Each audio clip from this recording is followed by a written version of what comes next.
Kako je pa operirati življenje kot tujec na Tajskem, čisto na everyday life? Kako se znajdeš z angleščino? Znajo, v Bangkoku, tudi če ne znaš tajsko, lahko brez problema navigiraš. To je ena razlika med tajsko pa med japonsko, vsaj takrat, ko sem jaz bila, da so oni toliko v bistvu navajeni tega turizma, da pač se da vse zmeniti v angleščini, pa vse je ful priročno. Kaj pa recimo, ko moraš iti k zdravniku ali pa urediti kakšne pravne zadeve, pa to imaš na voljo pač ljudi, ki se, s katerimi lahko komuniciraš? Ja.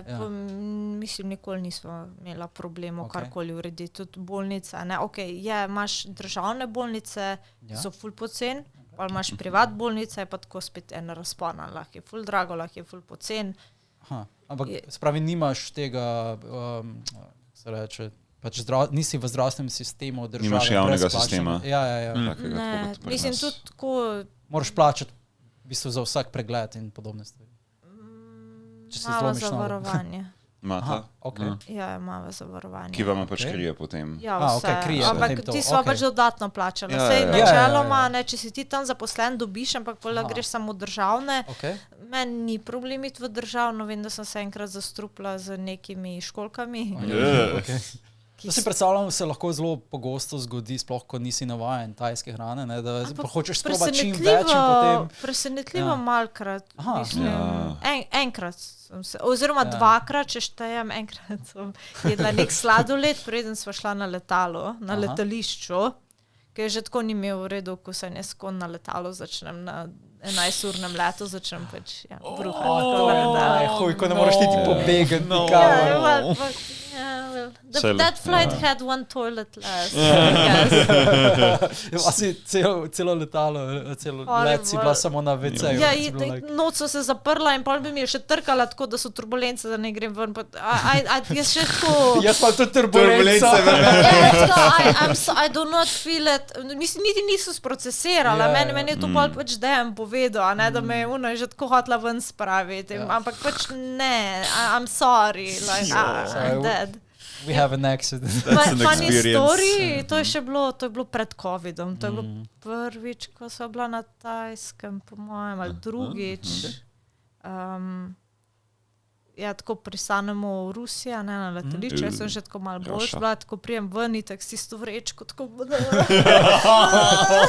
in tako pridem, pa mi pokličajo zdravnika, tako pridem, tako z belo unim kejpom, tako mazano majico, tako z brado, malo smrdi po alkoholu, tako nek ruski zdravnik. Vodka. To bo uničilo vse bakterije. Tip tako, ne zna angleško, me tako gleda, pa tako, what, you sick, jaz tako, in tip tako, me gleda, pa tako, I give you shot, shot, tako, nekaj, zleče ven tako veliko injekcije, pa mi tako puljo, pač klače dol in mi tako uritno daj injekcije, pa reče, pet zdaj. Ko imajo to neko univerzalno zdravilo za vse. Ja, Rusija, lej. Sam vodka je bila v tistem Russian technology. Ja, in potem pač povem svoji tašči, ko je sestra, so mi dali injekcije, pa mi tako gleda, kaj so ti pa dali? Ja, se mikročišanje, kaj so ti dali? Nanorobote. Nanotechnology. Soviet technology. Kako ste se sploh odločila za Tajsko izmed vseh držav? Ker je blizu do Japonski, pa je še vedno dosti pocen?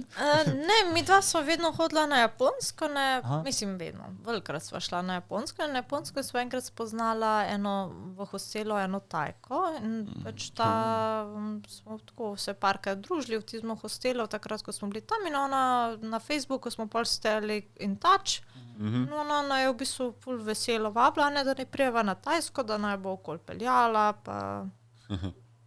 In pol sva bila enkrat tako, pa pač popeva. Zakaj lahko greva pač malo na Japonsko, pa pol malo na Tajsko. Oziroma prvo so šla na Tajsko, pa na Japonsko. In nama je bilo na Tajskem takrat toliko všeč. Mislim, malo vse, kar je meni osebno na Japonskem všeč, a ne pač ta itak Japanese food, pa te anime stvari, so ful upletene v kultur, pa različne, ne vem, mislim, itak je vele mesto, že to ti samo po sebi, mogoče po sebi pač ful pocen, pa convenient, pa ljudje so bolj odprti kot na Japonskem, ne, Tajci so ful bolj